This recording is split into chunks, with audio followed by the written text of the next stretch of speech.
Halo, assalamualaikum warahmatullahi wabarakatuh. Selamat datang di channel saya di sesi level 1. Di sesi level 1 ini kita akan membahas soal latihan tentang ujian kompetensi level 1 pengadaan barang jasa, di mana ada 6 pembahasan. Yang pertama itu adalah SCM atau manajemen rantai pasok. Yang kedua adalah pengantar pengadaan barang jasa pemerintah. Yang ketiga adalah perencanaan pengadaan barang jasa pemerintah. Yang keempat, pemilihan penyedia. Yang kelima, mengelola kontrak pengadaan barang jasa pemerintah. Dan yang terakhir, nomor 6 adalah mengelola pengadaan barang jasa pemerintah secara swakelola. Di dalam 6 pembahasan tadi, jadi setiap pembahasannya itu saya buatkan 2 video. Satu videonya itu ada 10 latihan soal.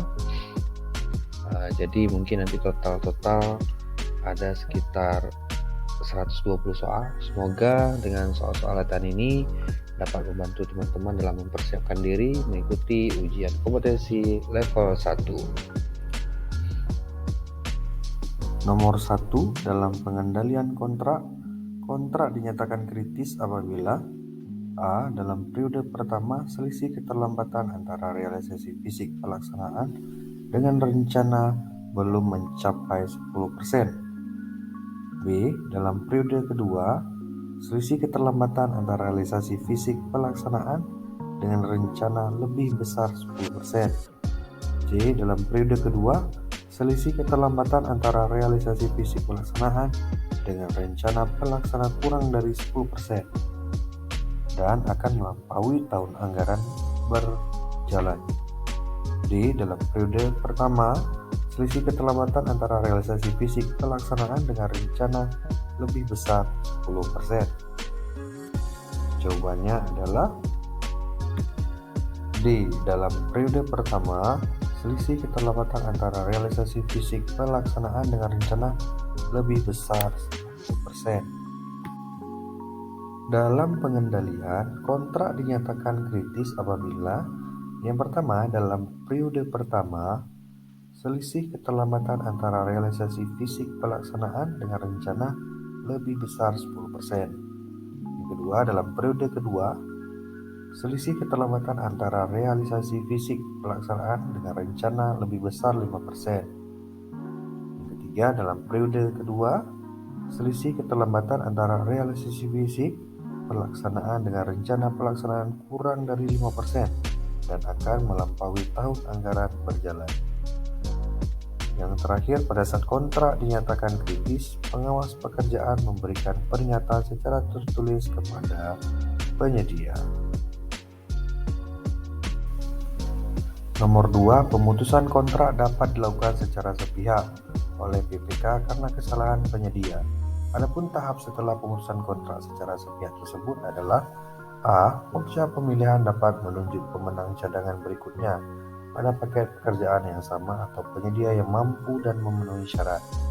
B. PPK dapat menunjuk penyedia yang mampu dan memenuhi syarat untuk melanjutkan pekerjaan. C. Pokja pemilihan menunjuk pemenang penyedia yang mampu dan memenuhi syarat setelah mendapatkan persetujuan dari PA atau KPA. Yang terakhir D. PPK menunjuk penyedia yang mampu dan memenuhi syarat setelah mendapat persetujuan dari PA atau KPA. Jawabannya adalah A. Pokja pemilihan dapat menunjuk pemenang cadangan berikutnya pada paket pekerjaan yang sama atau penyedia yang mampu dan memenuhi syarat. Nomor 3, aspek, indikator, dan bobot yang dipergunakan untuk menilai kinerja penyedia.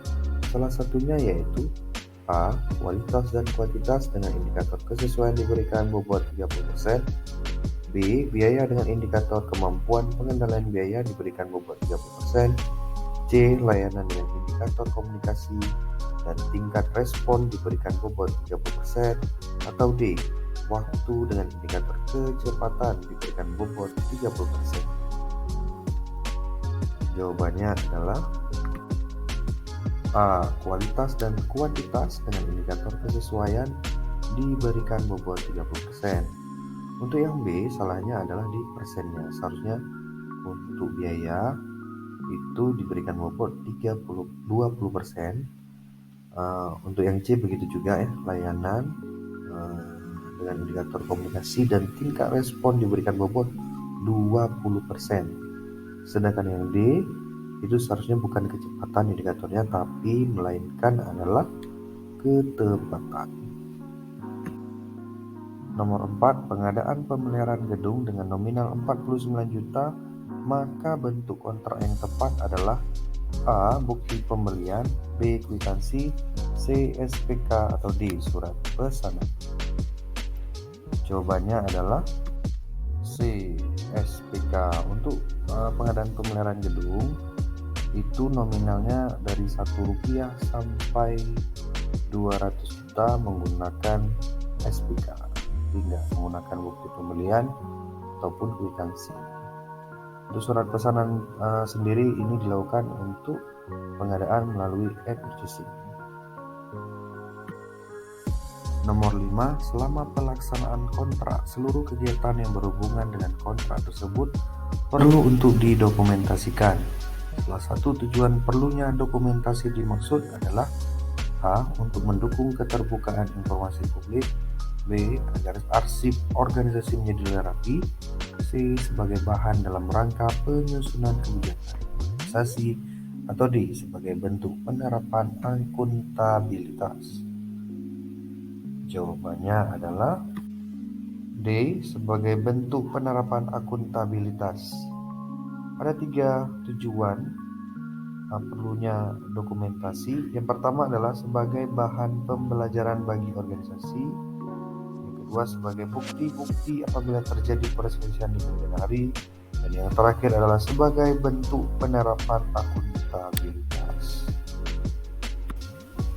Nomor 6, pengadaan jasa konsultansi dengan nilai 50 juta menggunakan jenis kontrak A. SPK, B. surat perjanjian, C. kwitansi, atau D. bukti pembelian. Jawabannya adalah A. SPK.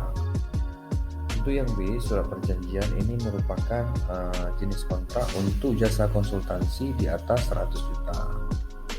Sedangkan kwitansi dan bukti pembelian ini digunakan ketika pengadaannya itu adalah barang atau jasa lainnya.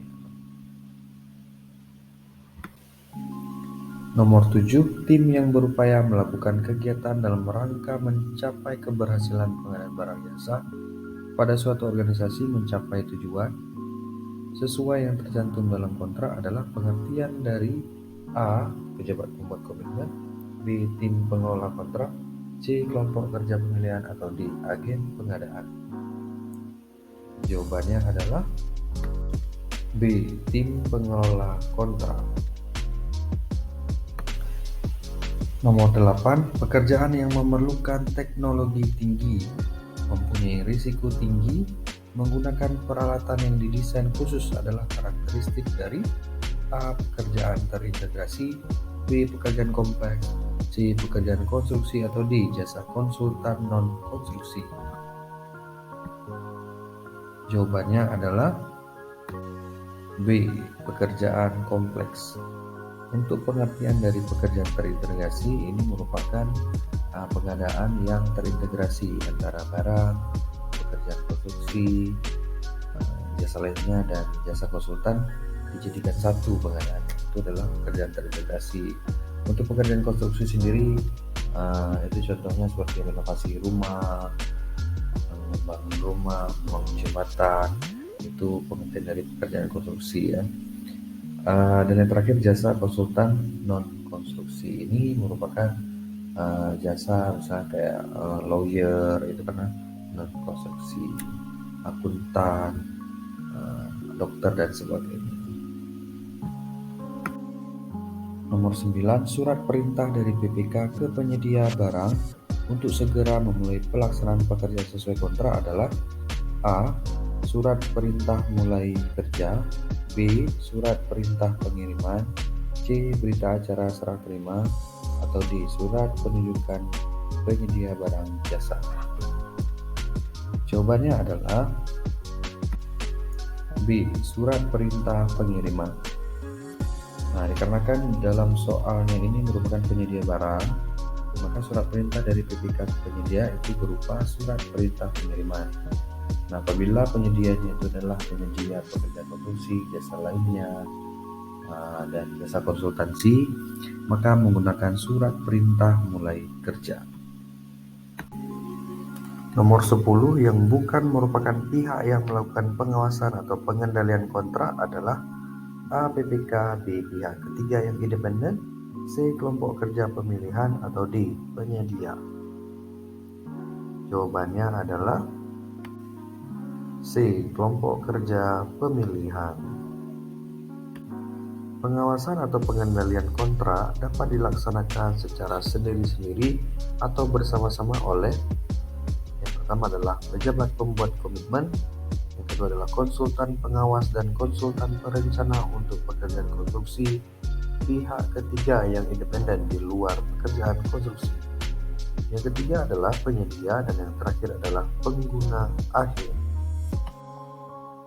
Sekian video kali ini, semoga dengan 10 soal latihan tadi dapat membantu teman-teman dalam mempersiapkan diri untuk mengikuti ujian kompetensi level 1 pengadaan barang atau jasa. Like jika suka, share jika berguna, dan jangan lupa subscribe untuk channel ini berkembang. Nantikan video selanjutnya ya. Assalamualaikum warahmatullahi wabarakatuh.